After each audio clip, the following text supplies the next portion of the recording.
I'm Sienna. I'm the kid. I'm Sarah. I'm the mom. This is Queer Kid Straight Mom. Let's talk.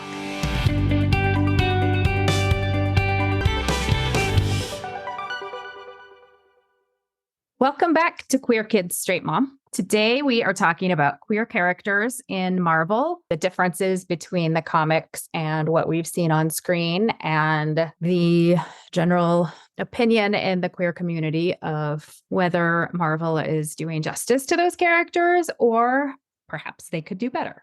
Spoiler, it's my opinion. I have opinions and that's what you're getting. Yes, it will be Sienna's opinion.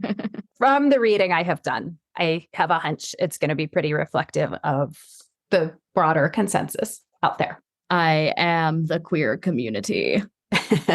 I had no idea how much discourse there is out there about queerness in Marvel stories and how it's being portrayed or not portrayed in the movies, but there's a lot. And I just barely scratched the surface. So I am going to be trusting Sienna to bring a lot of detail on this topic to you. But I did like this, thought this set it up well in Newsweek. There was an article and it said, Doctor Strange and the Multiverse of Madness actually breaks the record for the most lesbian, gay, bisexual, transgender, and or queer characters in an MCU property with 3. However, seeing as 2 of them do not talk and one never mentions their sexuality out loud. And they're all part of the same family. We'll add that in. And they're all part of the same family. Clearly, there is still some work to be done when it comes to LGBTQ plus representation. I'm not familiar at all with the comics, so all I know is what has been basically to this point vaguely suggested on screen, which is Loki and the Valkyrie both being bisexual. Are there any characters we'll start with that viewers would know of from just familiarity with on-screen Marvel characters that are portrayed as straight or it's never really addressed on screen, but they're queer in the comics? So one example, actually do have to say that there have been, you're a little bit behind on your Marvel knowledge. So in Eternals, which was not the world's most memorable film, admittedly, but in Eternals, there is a gay character. There's the one random gay dude in Endgame who talks for 2 seconds at the support group meeting. At the support group. I did read about that. Evil attempt to represent. Technically, I think it was also mentioned in that awkward little sequence in Loki that Loki's female alternate dimension self, who he's also in love with because that is so much more normal than just giving him a male love interest. She is also bisexual. Thor's Rockman friend. Yes, I do remember the Rockman friend. Played by Taika Waititi. Okay, now I think I have gone through all of the... Now you've exhausted the on-screen representation. We got a Rockman friend and we got a random sad guy at a support group. Okay. All right. Okay, so, but then, yeah, as far as the comics getting translated into film go, the most obvious example that comes to mind is what you just said, America Chavez, who shows up in Doctor Strange and the Multiverse of Madness, is such a cool, badass character in the comics. Like, she's awesome. And yeah, she, I think, wears a rainbow pin in Multiverse of Madness. She wears a pin and gets hunted by interdimensional space creatures and doesn't really do anything other than that. And actually, I saw the movie before I saw her representation in the comics, and I was like, wait a minute. I've been robbed. I have been robbed. Okay, so tangentially Multiverse of Madness, and then also, more importantly, WandaVision. You know, Wanda and Vision had 2 sons, and I think they might actually both be queer. I could be remembering incorrectly or misinterpreting the comics, but I think they might both be queer. But one of them in particular is, he is like actually grows up in the comics, and he goes by the Wiccan and actually plays this huge, massive role. He's got a boyfriend, and they're sort of like the stars of the Young Avengers comics. Yeah, I mean, I can talk about that later. That's one of the ones I read in preparation for this. But yeah, their relationship plays a pretty significant role through a couple of different series events of Marvel Comics, which, yeah, I mean, as yet we have not seen anything from the Young Avengers except for Kate Bishop in the Hawkeye series and America Chavez, as I just talked about. So there's that. I'm trying to remember where WandaVision ended, but the kids weren't old enough in the show to get into that, were they? No, they just out kind of of got fairness. zapped away. Okay. It wasn't something that maybe would have come up and they just ignored it. They were still a little young, or But I mean, it's also a choice. And I have major thoughts about the way that Wanda's story arc was handled, like through WandaVision was solid, but then like the way it was handled through Multiverse of Madness and that sort of transition, I didn't like at all. And I think that whole thing could have been done very differently. Actually, here's another example of actual queer representation. It's kind of weird because it's Marvel Runaways, which was a show that I think was produced by Hulu, maybe. And I don't know how it fits into the MCU because I don't think it's really ever been brought up in any different context. It's sort of its own separate thing. But in both the comics and the show, a relationship between two of the female characters plays a, fairly substantial role. The thing is, like, there is a lot of queerness in the comics. And so I'm even having a tough time putting everything together just off the top of my head because did that character get adapted? Are they in anything? Do they make like short appearances? Like, how does this all go together? But yeah, long story short, there are quite a lot of queer characters in the comics that sort of get shorted in the movies. I feel like I encountered a lot of chatter about whether anybody in the vicinity of Captain America should have some kind of relationship with somebody else in the vicinity of Captain America. There was like a strange fixation on that. Is there anything in the comics where anybody in Captain America's circle is gay? Or is this just like something people would really, really, really like to imagine? Well, I think it probably in large part got set off by the way Steve and Bucky's relationship got portrayed in the Avengers movies and the Captain America movies. I think a lot of people, not unreasonably, interpreted it as feeling very queer and feeling a bit as though a lot of the female love interests were just sort of shoved in for the sake of having a female love interest to prove how not gay it is. So my guess is that's sort of where that started. And then, once you're in the headspace of, okay, well, I want this to be gay and apparently no one's going to make it gay, but this other thing in the vicinity could be gay. And that would be where maybe Sam and Bucky came from. I don't know. I personally think that would have made the entire series much more interesting. But yeah, I mean, that probably was the sort of, well, I think there's a feeling that if we were to play out how a sort of canon queer Bucky might work, there's all of this drama happening in his relationship with Steve and all of the stuff with Hydra and, oh, you killed Tony's parents. And so now they're fighting and he's, willing to sacrifice his life to defend you and all. But the notion of Bucky perhaps having been in unrequited love with Steve, seeing that, oh, there's now a Falcon and the Winter Soldier show where Sam has taken up like the sort of role of Captain America. Could this maybe be a new chance for Bucky, a chance at sort of finding a similar relationship, but with someone who could also love him back in a romantic way? And I think just a general feeling of like, for that sort of imagined storyline to play out in a way that feels true to the queerness that viewers have interpreted. So the consensus seems to be that Marvel is perhaps not doing as good a job in representation as they've expressed an interest in doing because they're unlikely to put gay storylines in these big budget films because they need a global market and they don't want non-Western countries to refuse to show these movies, that maybe they have kept mentions very brief or scenes very vague or quick, so they're easier to cut out if those countries want them to cut them out. Is that online with your information that you've seen?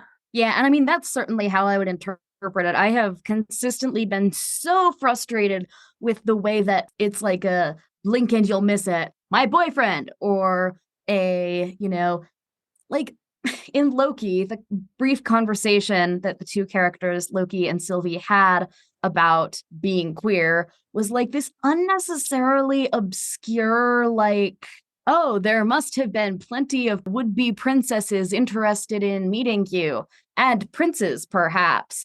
And yes, and a share of both. You too, I imagine. And then that's it. And that's the queerness that you get in the entire show. And it's just so weird and convoluted. And like, okay, we checked the bisexual box next. So do you feel that that's that kind of like, we can just leave that conversation out if anybody's offended and doesn't want to show this? Yeah, you can cut that part of the conversation, you can cut a scene, or you can just adjust it in translation so that it's sort of set up to be adjusted in translation in such a way that like no one's gonna have any idea that they're talking about queerness. Got it. So that same Newsweek article that I quoted earlier said, this seems unlikely to change anytime soon. When these films cost $200 million a piece, Disney can hardly afford to alienate any market. What are your thoughts on that? If it's not financially viable, do you think there's truth to that? Do you think that's an unfounded fear? Do you think they should do it anyway and risk going bankrupt? What's the solution to this? I mean, okay, so first of all, Disney is doing loads of things that are not financially viable. Like streaming as a thing is not financially viable. And they had no problem jumping on that bandwagon. So, I sort of think that, okay, I mean, whatever, if you prefer that your movies get a global audience and that if they're not getting banned in countries like China, then that is your choice as a company. But like that really tells your audience, oh, so when you say happy pride, everyone is equal, love is love, you don't actually mean it. That you only mean it to the point that it's not going to potentially hurt your profit in any way. Do you think they had a choice in getting into the streaming market? Just playing devil's advocate here. Like that seems like if everybody else is doing it and you're not, that's not a winning solution either. It's sort of a really complicated thing, and I'm not like the most qualified to talk about it, I think, but it's a really complicated market analysis and like what are viewers looking for in TV. I was just reading an interesting segment of an article from the Bulwark that's basically like, okay, so people spent all this time complaining about cable because, oh, I only watch like 3 channels and I have to pay for all of them. But okay, so now you're buying every single streaming service. It costs probably more than cable at this point, and the quality of shows is going down because there's not any clear feedback mechanism. It's basically operating in a black box. So like, unless it's a major hit like Stranger Things, where that people are obsessing over it and you can like sell the rights to theme park stuff and you can, that people are coming to the streaming service for it. Outside of like isolated cases like that, you have no idea what's doing well and what's not doing well. Like you have internal metrics, but there's no transparency there. And it basically just screws up the entire entertainment market. So long story short, like I think maybe once the dominoes started to fall, I don't know how much of a choice they had, but I don't know that it's doing them any good either. I don't know that they're necessarily better off.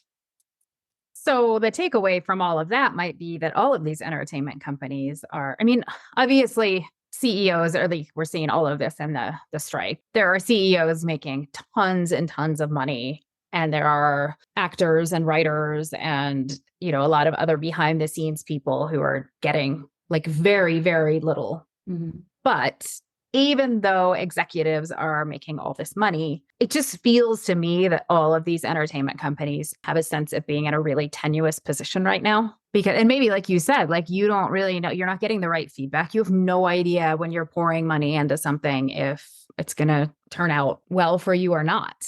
So if everything's feeling that way, I'm just trying to be, trying to be generous. If everything feels that way, like do you think that makes it feel harder to like go out on a limb? Although we see other streaming services putting out gay content. Yeah, Do I you mean, think? I think some of the most popular shows in the last year or two have been queer. So, I mean, think about how even so, Ted Lasso went all in on queerness in the third season. There's certainly critiques that you can make of the third season itself, but obviously they weren't concerned about it in that sense. Yellow Jackets has been incredibly popular and well reviewed. Also has a pretty prominent queer storyline. Same with The Last of Us, had an entire, like a whole queer episode, centering around two men's relationship. And then also one of the main characters is queer and is played by a non-binary actor. Our Flag Means Death, was extremely popular. Heartstopper, another really popular one. So if they are worried about going out on a limb, I feel like maybe they're not listening to what the actual consumers of TV are saying, Is Disney in a unique situation because they've been associated with kids programming for so long? I mean, maybe, but maybe that also makes it their responsibility to show, hey, we can make kids programming that is completely child appropriate and family friendly. And they have a really culturally powerful position. And instead of panicking about, what Moms for Liberty is saying about them, they should be using that position to actually make meaningful social change. And what we've seen, again, with all of these shows that have been so popular is that, like, there's a really overwhelmingly positive response. Yeah, maybe not providing the stories and the programming that people want to see is ultimately riskier than showing those, because you risk not being culturally relevant or making your audience feel like they're important. Right. And I mean, I think that's what we're seeing right now is that people are, first of all, I think there are all sorts of creative issues going on with Disney as a whole. And, I could go off on a tangent on that. That should be my catchphrase on this podcast. Like, in general, I think people are also getting really fed up with all of this, like, obscure, complicated, short, like making a big deal out of there's going to be a gay character. And then it's like this, throwaway line that doesn't even make any sense and has no relevance to the overall story. Like, people don't want to watch that. You're not making the queer community feel included or impressed by your work right now.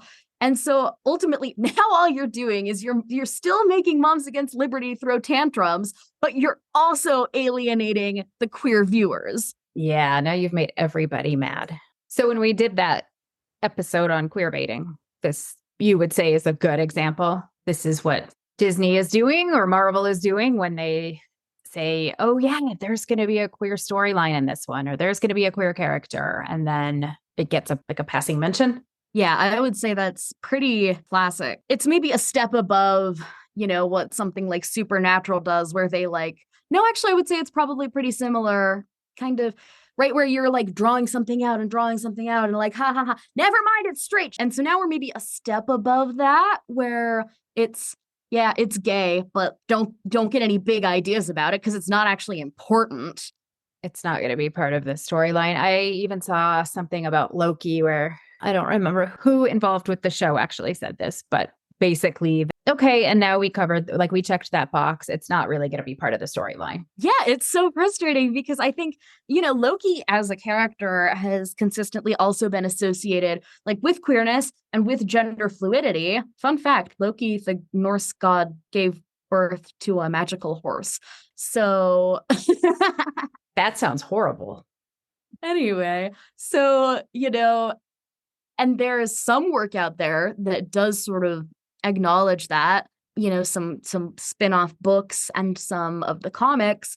But yeah, and so I think people really resonated with Loki as this kind of interesting, morally gray, queer-coded character who I think people found really compelling through a lot of the MCU work.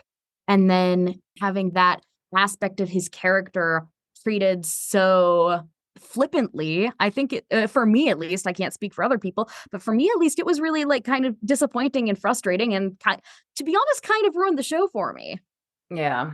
I guess my only thought on that would be that, to me, it really has nothing to do with the queerness. Like, Loki, to me, I love the character, like, always makes the scene more entertaining, but it's hard for me to imagine that there could ever be a really satisfying love interest storyline with Loki, because Loki kind of by definition has to like sabotage everything, right?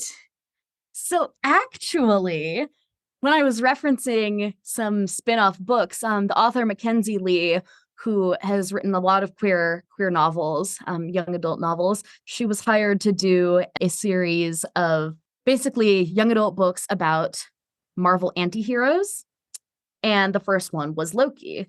And so I read it, and it wasn't like my absolute favorite thing in the world, but I did think it was very interesting because it explored his sort of romantic life and romantic relationships and his queerness, but also he ended up like betraying sort of one of the love interests in the book in a really kind of devastating way. So it's not that he has to like ride off with Prince Charming into the sunset.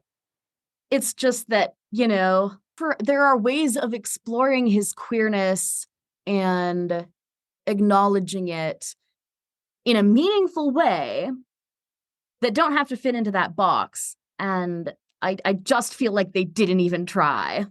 Oh. And there's also like added context, like the social context and the way that a viewer is influenced in watching a queer storyline also adds interesting dynamics to play with, right? Like, we know that Loki always felt sort of rejected and excluded from the Asgardians, partially because he, ended up finding out that, oh, he's actually a frost giant.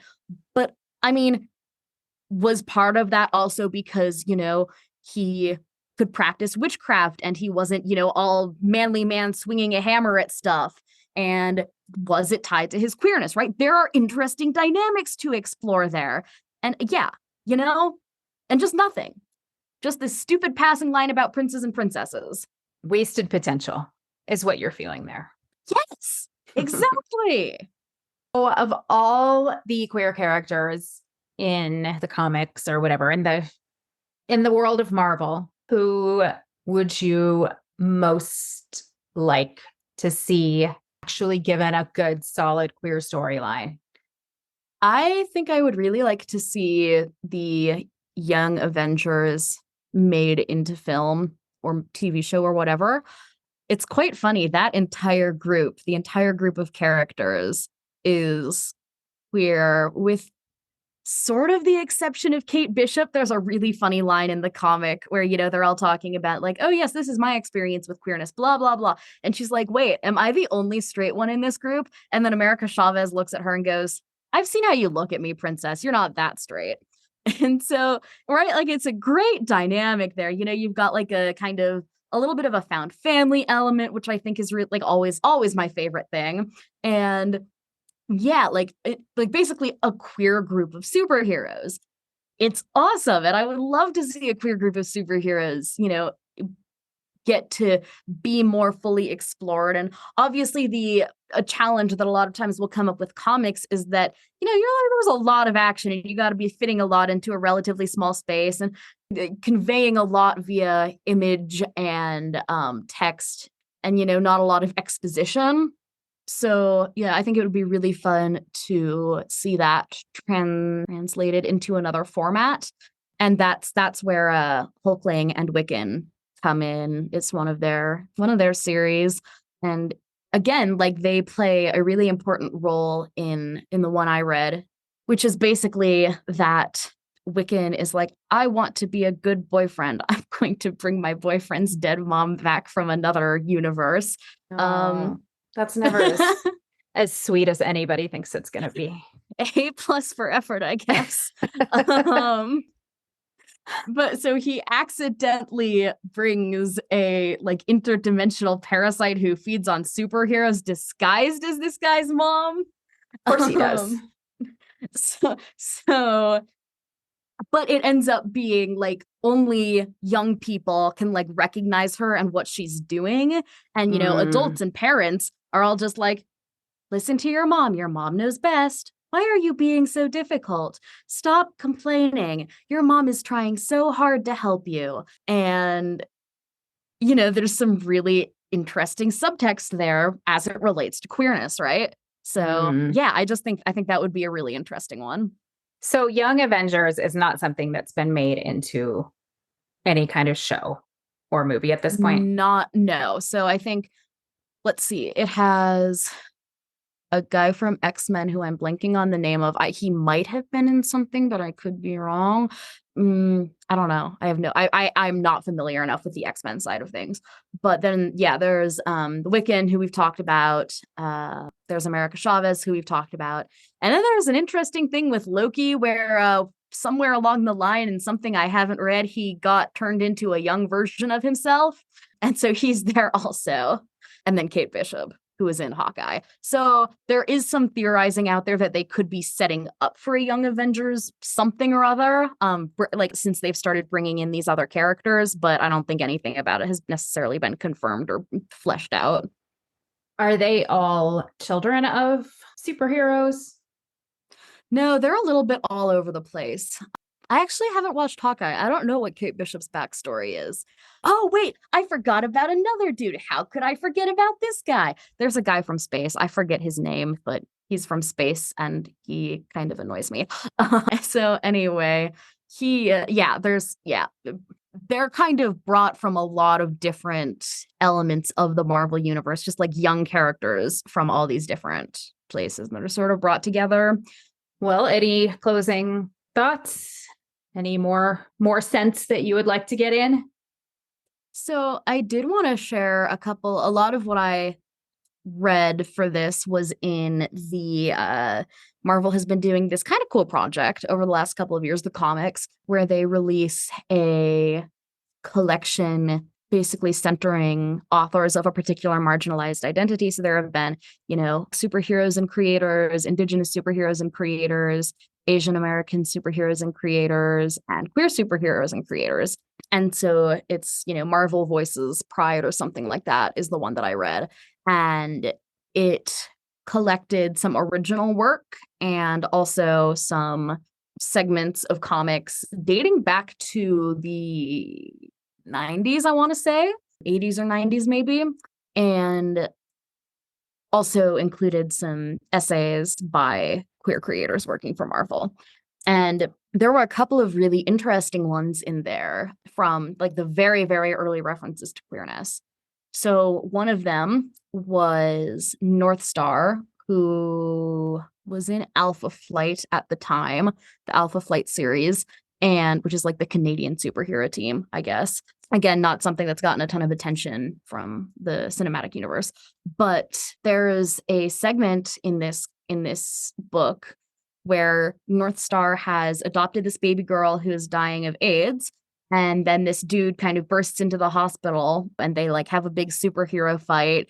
And it comes out that this man is upset at North Star and everybody for sort of fawning over this baby girl. The whole media is talking about her and stuff. And he's upset because his son died of AIDS, but his son was gay. And so everybody was like, all the gay people are dying from AIDS, whatever. And he's like, stop fawning over this baby girl because you think she's so innocent. Like, my son was innocent too. And North Star's like, don't lecture me about how the media treats AIDS victims and gay people. I am also gay.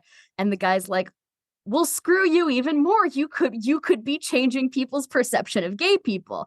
And North Star's like, don't tell me how to deal with my own gayness. And, fight, defeats him. And it's really emotionally moving. And then at the very end of that, there's a newspaper article that shows North Star coming out publicly as being gay. And so I thought that was shockingly good representation and sort of acknowledging the nuance of public discourse around AIDS that I don't see straight people today necessarily understanding. Yeah. So I was really impressed with that one. Interesting on sort of a meta level that they would have that message in there about think of all the good you could be doing if you were open about this. Food for thought. Someone maybe show that to the Disney execs. Anyway, yeah, the other one that I thought was really fascinating was, again, it had to do with AIDS. It was about Hulk. It was an Incredible Hulk comic. And it alternates between Hulk, who's one of his friends is dying from AIDS and wants a blood transfusion from him because he thinks it might save his life. And then his wife is working at like a call center and gets a call from this guy who just got diagnosed with HIV and is like thinking about committing suicide. And so it's like really, really emotionally heavy. And it ends with, Hulk's friend dies eventually because Hulk wasn't willing to give him the blood transfusion and risk him like becoming another Hulk, I guess. And then his wife has basically been picking up the phone all night long trying to save this guy. And the last time he calls, she's like, "Wait, where are you?" And he's like, in a car on train tracks. And he says something like, "I can't talk to anyone about this. I can't talk to my friends. I can't talk to my girlfriend." And she's like, "Wait, you haven't told your girlfriend? You need to tell me what's your girlfriend's name." And he's like, "Oh, yeah, her name is," wow, that train's coming fast. And then that's the end. It was like, Wow. horrible and like really intense. Yeah. But then at the end of that one, they normally would do like a section just like of people writing in and talking about the comics. And they replaced that section with people who worked at Marvel talking about their experience with the AIDS epidemic and like, like their interaction with it and the people they lost. And that was a really fascinating one because there were some elements of it. Like there were some that were like genuinely like, okay, that's really like, that's, powerful and moving. And then there was one dude who felt the need to start talking about like God says do good and we as an entertainment entity must choose the moral message that we promote to the public. And then they had a resource bar. This was interesting to me is that it basically said how to avoid AIDS. Don't have sex. Consider trying monogamy. It's like, this is okay. You're trying and we know that this messaging doesn't work.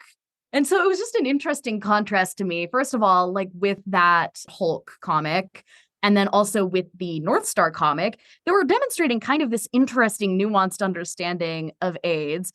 And then there's this little blurb about consider monogamy. Yeah, it sounds like there's a lot of social awareness and desire to provide stories that will be comforting and educational and helpful to people, but they're not quite willing to go all in on the messaging, huh? Yeah, and I mean, I think in general, the comics have done better in a lot of ways. We've already discussed how much more representation there is, but in part that's because also if the Marvel comics are such a extensive, long-reaching thing that there are contradicting storylines and there are alternate universes and there's all of this chaos happening and they're being written by different people and different artists are designing the characters and they've gone through different periods of oversight. I mean, when they first started writing these comics, the Comic Authority or Comic Code Authority, something like that was in place that was basically regulating what content you could include in comics. So, there's just such an extensive breadth to draw on that, yeah, at some point, someone has probably construed this character with a queer identity.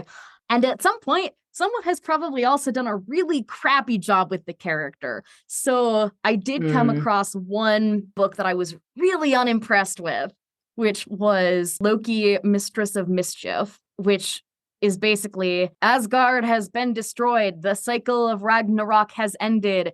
The Asgardians have moved to Texas, I think, Texas or Oklahoma. That's horrible.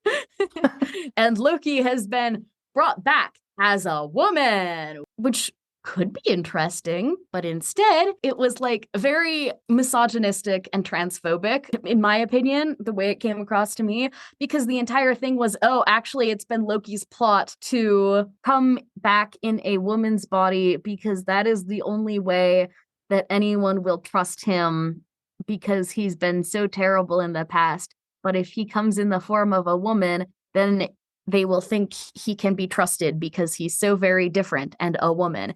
And then, he eventually like becomes not a woman anymore and is like, yes, my real form, my superior form, my true form. It's like, that's so not how anyone would interpret, like, that's not how gender fluidity works. And it's very frustrating given, again, like Loki's sort of history of being a gender fluid entity, Yeah. that that's how they chose to approach it. Yeah, the male is his real actual form, and the old And trope of dressing up as a woman to get away with things. exactly. Like, it's very gross and terrible. And this volume was published in 2021. It's not no better. it's not like an old thing. Plus, side note, I really didn't like the art style. It was Insult to like injury. all the women were like so hypersexualized looking, and then all the men were so unattractive. Their faces were just squares. A swing and a miss, huh? Yeah.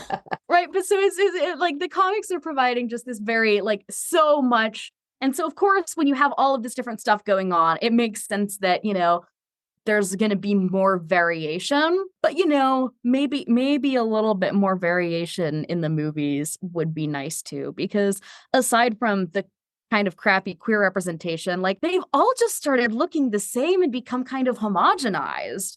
And it's not like what people, I think, want from Marvel, as something that's characterized by such diversity and so many different art styles. I think it's important to be diversifying and keeping the kind of distinct energies of each franchise present. And I think that including more queerness would actually help with that by bringing in different ways of contextualizing stories and different paths that stories can go down. Like, in general, more diversity in the story arcs that you can bring to a character is always a good thing from both a social and a creative perspective. Yeah. All right. Well, thanks for all the info.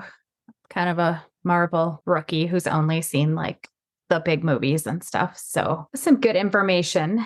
And hopefully they have to be sensing a restlessness in their audience that, like, okay, we need something different now. So, I mean, I can't imagine they're not. Like, when's the last time they had something that was really properly, like, I don't think that there was a big deal about anything since probably Endgame. Yeah.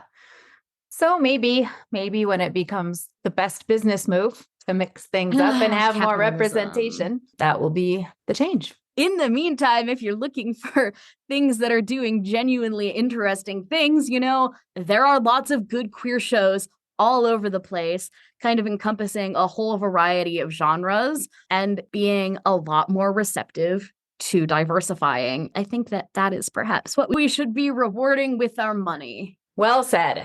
All right. Thank you for joining us, everybody. Next time, we are going to talk about what it's like being an LGBTQ plus student in college and what issues are facing the groups that are on college campuses trying to help and provide support. I hope everybody is having a good back to school season. We'll catch you next time. Bye. If you found this podcast helpful, interesting, or just mildly amusing, please consider rating and reviewing us on your podcasting platform of choice. It really helps us to get the word out there and spread this information as far as we can.